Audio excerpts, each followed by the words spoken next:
Memoria Sur, un podcast de Diario Sur para hablar y disfrutar de la historia, con Ana Pérez Brián y Curro Fernández Sibaja. Espacio patrocinado por Cajamar, banca cooperativa.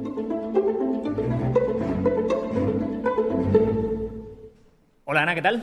Hola Curro, hoy te voy a decir buenas tardes. Hoy buenas tardes, porque vamos a contar dónde estamos. Llevamos mucho tiempo hablando de esto. Estamos en la sede de Cajamar, en la Alameda principal, y estamos celebrando el episodio número 100 de Memoria Sur. Gracias a todos por venir, como estábamos diciendo antes de empezar esta grabación, porque es bastante surrealista que estemos aquí. Un momento, no sé que están muy callados. Vamos a que den un aplauso para que se vea que estamos con público.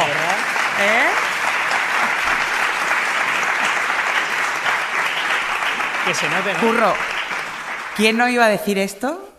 Cuando empezamos en octubre de 2020, en plena pandemia, que además somos vecinos, la gente ya lo sabe, vecinos y ya amigos, y cruzaba al salón de mi casa en chándal, ¿te acuerdas? Y empezábamos a grabar los podcasts así como eso, en ambiente totalmente familiar. Y de última hora, oye, pásate 10 minutos más tarde, que ahora mismo estoy terminando las cosas de casa con las niñas, ¿sabes? Exactamente. O sea, ha sido totalmente surrealista. Ha sido un crecimiento fabuloso y veros aquí, pues, fantástico. Desde luego que sí.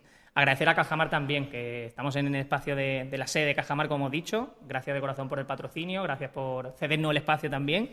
Y además un espacio histórico, que después haremos una referencia, porque si vamos a hablar del clan de la Alameda, pues qué mejor que hacerlo en uno de los grandes edificios de esta Alameda principal. Exactamente, porque hemos pensado que para el episodio número 100 lo que vamos a hacer es hablar de la Alameda y del clan de la Alameda, que ahora nos vamos a meter en materia para explicar exactamente a qué nos referimos, pero me parecía muy chulo que ese episodio del clan de la Alameda lo estemos haciendo en la propia Alameda, o sea que estamos en el lugar del que vamos a hablar historia, Curro. Y respirando historia, exactamente como tú dices, porque de verdad que es así.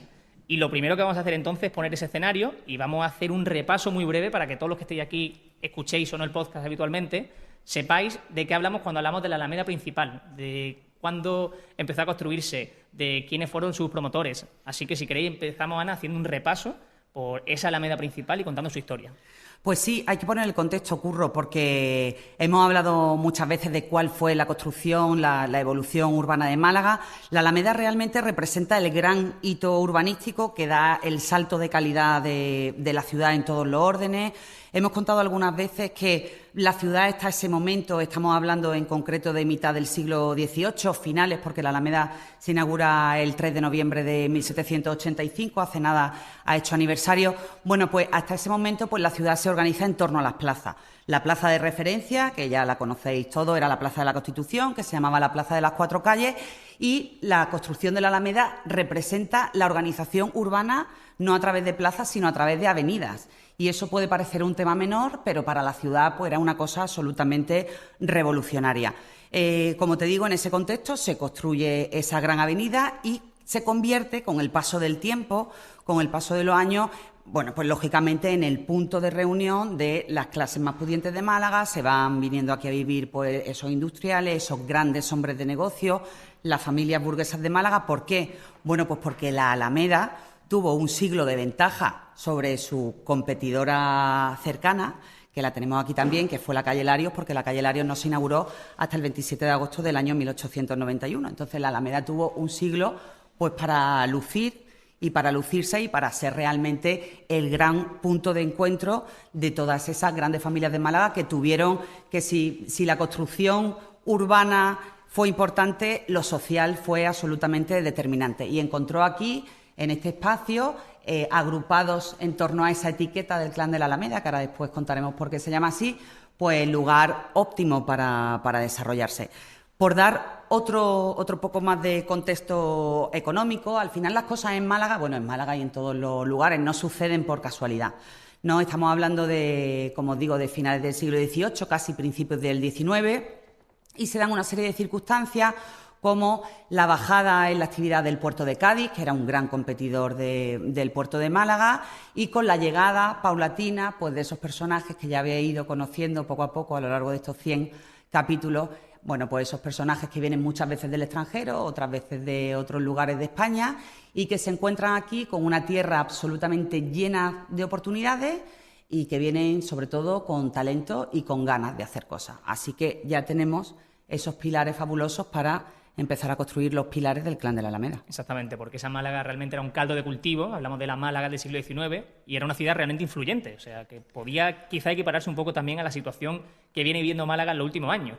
¿Por qué? Pues porque en ese momento era un motor a nivel de fábrica, había una serie de proyectos urbanísticos como esta Alameda de la que estamos hablando, pero también había desigualdades, por supuesto. Es decir, para que hubiese esa clase alta de las que hoy vamos a hablar, también había clases más bajas que padecían, por supuesto, toda esa diferencia social. Hombre, sí, Curro, lo hemos dicho muchas veces, al final la construcción de Málaga como gran potencia industrial en España, tenemos de lo que presumir, ¿no? Y yo creo que lo repetimos muchas veces, pero es que está bien que se diga. Antes de que el País Vasco tuviera los altos hornos y que fuera una potencia siderúrgica, en Málaga ya teníamos a un señor que se llamaba Manuel Agustín Heredia, que tenía aquí dos patas fundamentales en el tema siderúrgico, que eran la Concepción en Marbella y la Constancia en Málaga. Era una fábrica que tenía más de 2.500 trabajadores. Teníamos la fábrica de la Aurora, la industria malagueña que pusieron en marcha Larios y Heredia para textiles, y también teníamos pues muchísimas otras industrias que realmente plantaron cara a esa competencia feroz, porque era una competencia feroz la que hubo en el siglo XIX por colocarse en la vanguardia de la economía en España, y Málaga, por mérito propio, estuvo ahí en los primeros puestos durante muchísimas décadas.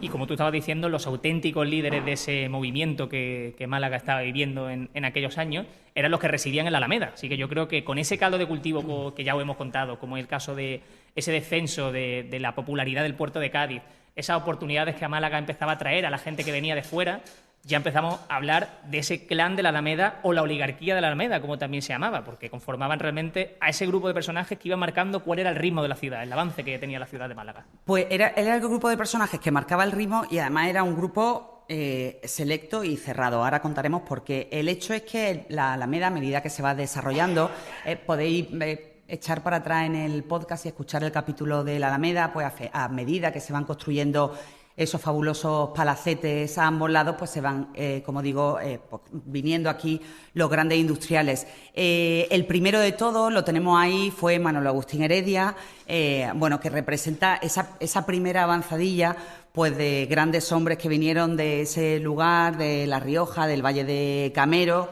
pues animados por aquello que estaba ocurriendo en Málaga, ¿no? En aquella época, lógicamente, pues lo que era el boca a oreja y esa sensación de que en el sur estaba pasando algo. Él se viene a Málaga pues para probar suerte, y aquí pues consigue todo lo que hemos contado y ahora seguiremos contando.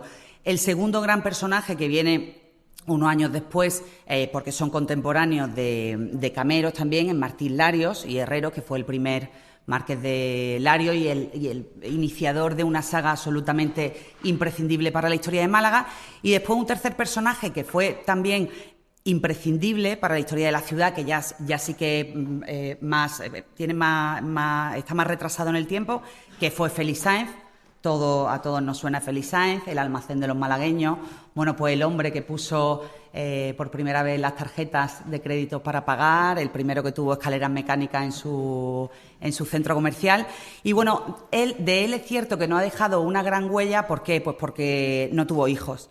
Entonces, eso al final, pues quiera o no, termina pesando en la historia. Esos son los tres pilares. Pero por hacer una referencia concreta y empezar con el iniciador del Clan de la Alameda, con Manuel Agustín Heredia, pues se puede decir que fue el primer capitalista de España. De hecho, cuando muere, en la esquela que se publica en la prensa nacional, pues dice adiós al primer gran capitalista de España, prestaba dinero al Estado, fue senador del Reino. Como os digo, era dueño de la siderúrgica de la Constancia en Málaga y de la Concepción en Marbella. Y ahí hizo una especie de vial fabuloso, porque si en un sitio obtenía el hierro, en otro lo fraguaba, y durante muchos años ya os digo que fue la referencia indiscutible. Tenía una línea regular de barcos que iban de Málaga a Nueva York. Ahora que estamos hablando mucho, que vemos como una auténtica revolución que haya aviones que unan Málaga con Nueva York, pues a principios del siglo XIX ya había un tipo aquí en Málaga pues que tenía una flota de barcos que unía Málaga con Nueva York. Fue fundador del Banco de Isabel II, le llegó a prestar dinero a la reina y crea con su amigo, y ya empezamos con esta alianza fabulosa entre las grandes familias de Málaga, crea con su amigo y paisano Martín Larios, aunque bien es cierto que él no lo va a ver realizado, porque muere antes, la industria malagueña S.A., esa industria de tejidos que ha tenido tanta historia en Málaga. Hasta ahí el esplendor económico de Manuel Agustín Heredia. Pero, ¿qué ocurre en Málaga? Y muchos de vosotros estaréis de acuerdo conmigo, que tú puedes tener esplendor económico, esplendor industrial y tenerlo todo, pero en Málaga durante una época, bueno, pues era necesario también entrar por la gran puerta de la vida social, ¿no? Entonces, pues tú necesitabas aliarte, es decir, casarte con alguien que te terminara de abrir esa puerta definitiva para que te consideraran uno de los suyos. Entonces, bueno, pues el gran Manuel Agustín Heredia conoce en esa serie de relaciones a un industrial inglés que se llamaba Thomas Livermore Page, que tenía una fábrica de curtidos en capuchinos. Y bueno, pues el señor Livermore tenía 6 hijas fabulosas, a las cuales casó pues con los 6 hombres. Tuvo la suerte o la visión, llamémosle como queramos, de casarlos con los 6 hombres más poderosos de la época. ¿Con esto qué se conseguía? Ellas daban la posición y ellos daban la fortuna, con lo cual, bueno, era una alianza casi perfecta. Así le ocurrió al bueno de Manuel Agustín Heredia, que de empezar, de venir casi en pantalones cortos del Valle de Camero y empezar en una pequeña tienda de comestibles en Vélez, Málaga, viene aquí, claro, tiene ya su flota de barcos, lo tiene todo, pero necesita ese matrimonio. Y conoce a una de las hijas de Thomas Livermore, que era Isabel Livermore Salas, y se casa con ella. Se casa en una boda que fue fabulosa. Todavía en los registros de la iglesia de Santiago se destaca aquella boda como una de las más fabulosas del año. Y traigo aquí apuntado, para que seáis capaces de ver realmente cómo se casaron las 6 hijas de don Tomás, para que lo veáis. Entonces, Isabel Livermore Salas se casa con Manuel Agustín Heredia. Ana María Livermore se casa con Miguel Brián Villanueva, que era un comerciante irlandés que también, por otra parte, arranca de ahí otra saga importante de la historia de Málaga. María Dolores Livermore se casa con José de la Cámara, que era el socio de su padre, de Thomas Livermore Page, y además, como una casualidad que además descubrí hace poco, y digo, al final las casualidades en este tipo de cosas no existen. No son tantas. José de la Cámara también nació en el Valle de Cameros. Con lo cual tenemos invasión riojana, si se me permite, entre comillas, total.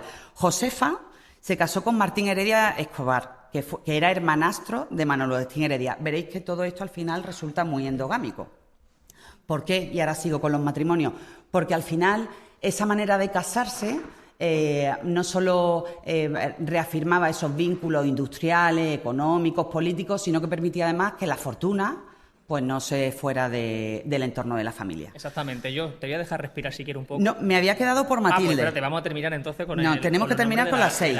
Porque claro. Matilde se casa con Serafín Estebanes Calderón, que era político y tío de Antonio Cánovas del Castillo, del que hoy también vamos a hablar, y Petronila, que para mi gusto fue la que mejor se casó con el Marqués de Salamanca. Hombre, bueno, el Marqués de Salamanca, que también le hemos dedicado aquí un capítulo especial, que vamos a decir del Marqués de Salamanca, que lo tenemos por aquí, que lo voy a buscar, que fue el iniciador del barrio de Salamanca de Madrid, que tiene sello malagueño, que fue un enorme apoyo de su cuñado, de Manuel Agustín Heredia. A ver, un segundito que voy a... Aquí está el arranque del barrio de Salamanca.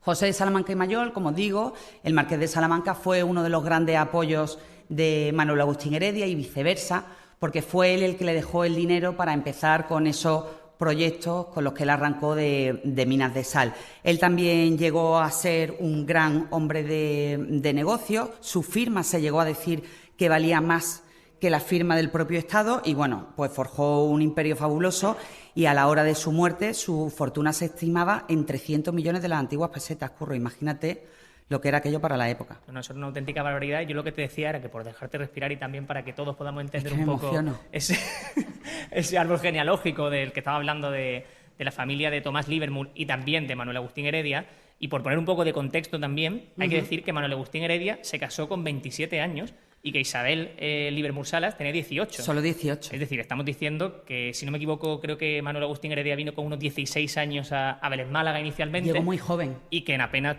9 años hizo una auténtica fortuna y, obviamente, a las clases más altas, las clases que tenían un estatus social y no tanto económico, le venía muy bien relacionarse con la figura de Manuel Agustín Heredia. Eso, por supuesto, da pie a que empecemos a hablar ya de generaciones futuras que van a traer a Málaga un montón de riqueza, que van a traer a Málaga mucha más oportunidad y muchas más historias que vamos a ir avanzando en el podcast. Pero yo creo que ahora mismo con la familia Heredia estamos más o menos ya solventados, con la familia de Manuel Agustín, me refiero. Estamos más o menos solventados, salvo por el hecho de que a partir de todos estos matrimonios, que lógicamente muchos de ellos se instalan, por traerlo aquí al lugar donde estamos, muchos de ellos se instalan en los palacetes de la Alameda. Por darte otro detalle, es Serafín Estebanes Calderón, que es cuñado de Manuel Agustín Heredia, el primero que acuña ese término de clan de la Alameda u oligarquía de la Alameda, pues para referirse a ese club exclusivo. Probablemente muchos de vosotros también habréis escuchado referirse al clan de la Alameda como el clan de la Manteca. A mí eso me gusta mucho ese término, Sí, porque a mí también. Es muy malagueño. Sí, totalmente. Bueno, pues el clan de la Manteca fue un término que acuñó Gerald Brennan, el hispanista, y se refería, bueno, pues a esa afición y a aquel lujo exótico que tenían pues todos ellos de importar mantequilla salada de Hamburgo y de consumirla además, porque bueno, estamos hablando de una época, estamos centrados en el amor y lujo de la Alameda, pero en aquellos detalles, bueno, pues eran francamente excepcionales para la época en la que estamos. Y que era también lo que te denotaba cierto lujo, ¿no? Claro. El poder adquirir esos productos Sí, que además venían de y además, otros países. Curro, se presumía de eso. En ese sentido, podemos seguir hablando, si quieres, de la familia ya Larios. Es decir, yo creo, y esto lo hemos hablado tú y yo muchas veces, que los Heredia quizás tienen menos fama a día de hoy de lo que es Larios, y seguramente por la propia calle. Pero realmente los Heredia tienen muchísima importancia y muchísima más relevancia en Málaga a día de hoy de lo que la familia Larios deja ver.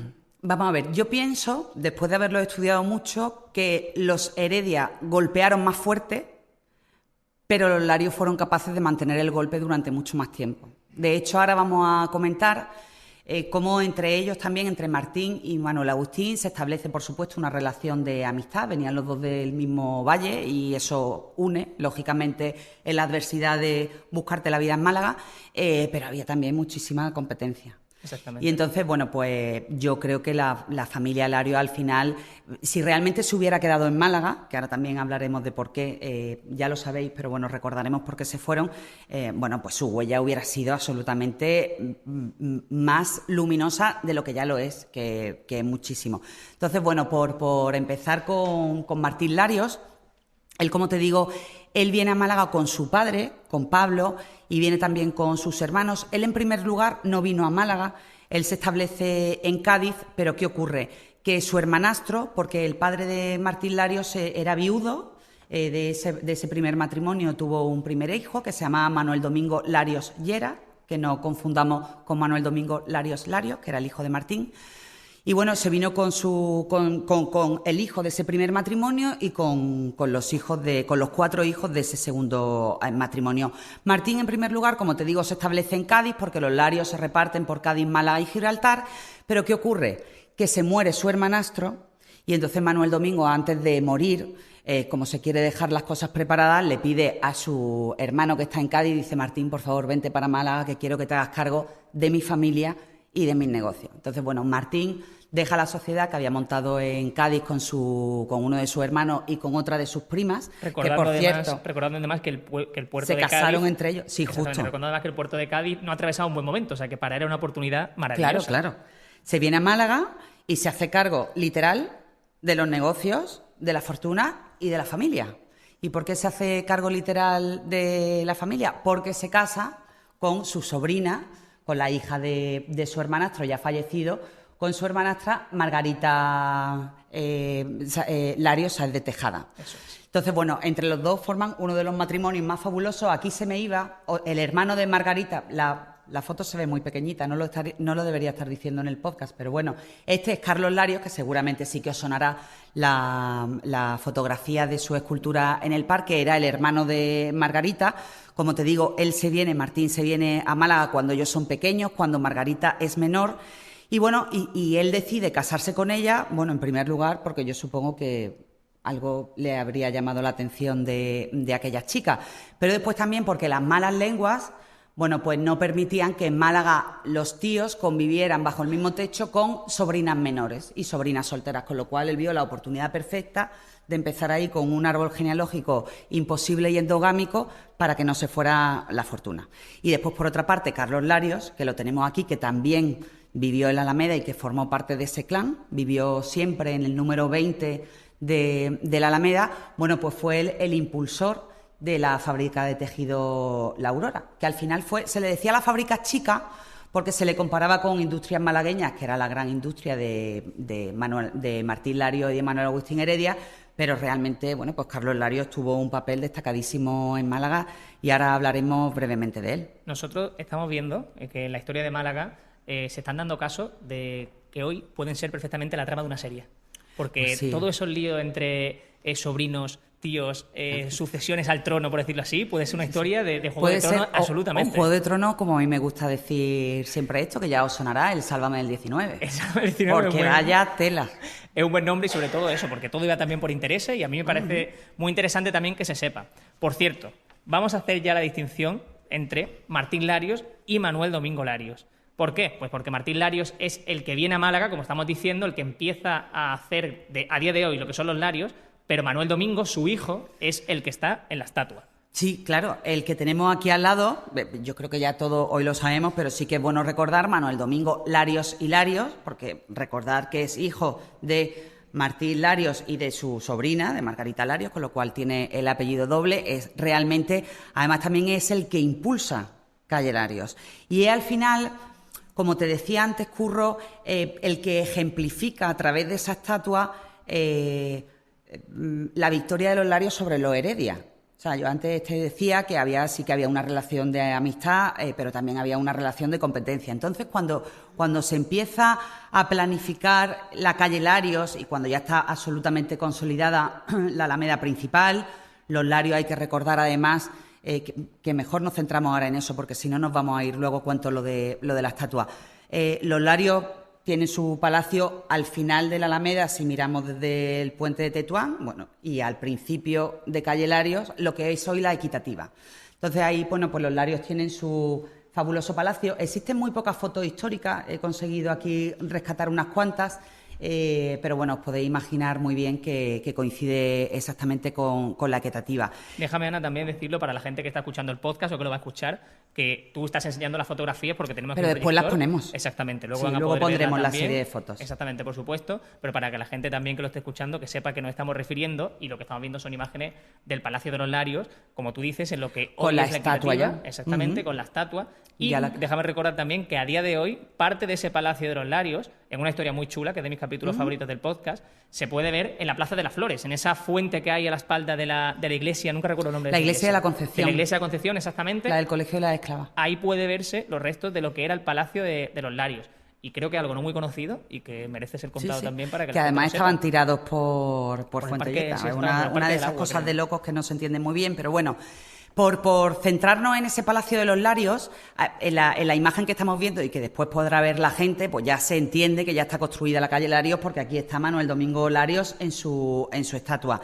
¿Qué ocurre? Lo hemos contado alguna vez, pero por seguir dando contexto histórico y por comprender por qué la huella de Larios después se va borrando de Málaga. Los Larios vivían, como os digo, en ese palacio, vivía Martín con su esposa Margarita, vivía Manuel Domingo, que se murió soltero, y que bueno, que decían de él que bueno, que era un tipo pues muy fiestero y muy vividor, pero bueno, también hizo muchas cosas por Málaga, pero por dejar ahí ese detalle. Y vivían también con otros miembros de la familia. Cuando llega el año 1868, estalla en España la Revolución de la Gloriosa. A Málaga tarda un poquito más de tiempo en llegar, llega aproximadamente en septiembre. Y bueno, ¿y cómo se manifiesta? Pues con revueltas de los trabajadores de las grandes fábricas. Bueno, las grandes fábricas de las que estamos hablando, de los grandes hombres de Málaga, bueno, pues esos trabajadores que tampoco vivían en unas condiciones muy buenas, pues se rebelan contra sus patrones. Uno de los más damnificados, porque hubo muchos damnificados, pero los principales damnificados fueron los Larios, porque un grupo de trabajadores fueron directamente a asaltar el Palacio de los Larios, entraron en el palacio, lo quemaron, lo destruyeron y la familia Larios, la que quedaba viviendo allí, se vio obligada a huir por los tejados del palacio. Martín Larios ya se había resguardado en la aduana con el gobernador civil para que intentara hacerle el salvoconducto para que pudieran salir de Málaga, y poco a poco se reúnen todos y el hecho es que se van a Gibraltar, de allí se exilian a Londres y posteriormente se establecen en París, que es donde va a morir Martín Larios y después morirá también su hijo. Y esta lo cuento porque es importante para entender por qué esa huella se difumina y por qué, entre otras cosas, unas décadas después, en la inauguración de Calle Larios en el año 1891, no hay ni un solo miembro de la familia Larios en Málaga, porque además ellos se tomaron aquel ataque como un agravio y a partir de ese momento el desapego con Málaga fue brutal. Salvo la excepción, y por eso me ha gustado traerlo a este capítulo, Curro, de Carlos Larios, eso es, que era el sobrino de Martín, que él nunca se fue de Málaga. Él siempre se quedó viviendo en su casa número 20 de la Alameda, y después él fue la presencia testimonial de un Larios en la inauguración de la calle, pero no era el que había hecho la calle, porque los que habían hecho la calle realmente había sido Martín, que empezó acariciando el proyecto, porque él murió mucho antes de que se inaugurara la calle, y sobre todo Manuel Domingo. Estamos viendo que todas esas relaciones se iban haciendo entre todos los residentes de la Alameda, es decir, Larios con Larios, Heredia con Livermore, o sea que realmente querían que esa riqueza, no sé si de manera voluntaria o no, se hacía, para que se quedase en esa vía y que siguiese creciendo la ciudad y que siguiese creciendo, por supuesto, su influencia. Hay también un detalle que me parece interesante comentar. Te voy a cortar, porque se me ha quedado, como me enrollo tanto, me ha quedado el detalle, aquí es que estamos en familia, se me ha quedado el detalle de explicar por qué existe ese símbolo, fue tan importante de la escultura de Larios cuando se inaugura, por qué mira hacia la Alameda y no mira hacia Calle Larios. Porque realmente lo que se quería decir con eso era que Larios pisaba la Alameda, o sea, es decir, pisaba sobre todo ese clan de la Alameda y pisaba sobre toda esa historia de un siglo que realmente, pues ahí tenía a los Heredia, a los Loring, a todo ese tipo de familia. Al final, el que miraba la Alameda desde la estatua era el Larios. Y eso al final se convirtió en un símbolo, aunque al final con el paso de los años, lógicamente, la estatua ha ido variando de posición hasta que ya el bueno de Manuel Domingo mira ahora en concreto a los ángeles de Calle Larios que en breve se van a encender. No, pero lo ha hecho muy bien porque precisamente es lo que te iba a decir y que además tenía ese peso simbólico de la Alameda a mis pies, por decirlo así. Sí. La estatua en la puerta de mi casa, porque lo que no hemos dicho y que creo que es interesante también es que la casa, el palacio de los Heredia, está muy cerquita de aquí, porque está en esta misma acera en la que estamos nosotros ahora mismo, a escasos 50, 60 metros. Sí, no, la tenía aquí justo en esta acera, ahora se me ha ido el número de la calle, pero es justo el palacete que está a lo de Sol Óptica, el de la óptica, y lo vais a identificar porque está el escudo de los Heredia en la puerta. Exactamente, a mí sí me gusta contarlo para cuando salgáis, que miréis también la ciudad de Y después hay otro detalle de esa, un poco de cómo se tomaban esa rivalidad y cómo los Heredia vivían con cierta vergüenza la disminución de su fortuna. Se cuenta que en uno de esos palacios de propiedad de los Heredia, porque ellos tenían varios en la Alameda, cuando llegó el momento de abandonarlo, porque ya no podían mantenerlo, los Heredia suplicaron que se hiciera un agujero en su palacio para que los muebles y todas sus propiedades salieran por la puerta de al lado y que la gente no viera pues cómo desde esa puerta de los Heredia que tanto había significado salían las pertenencias de la familia.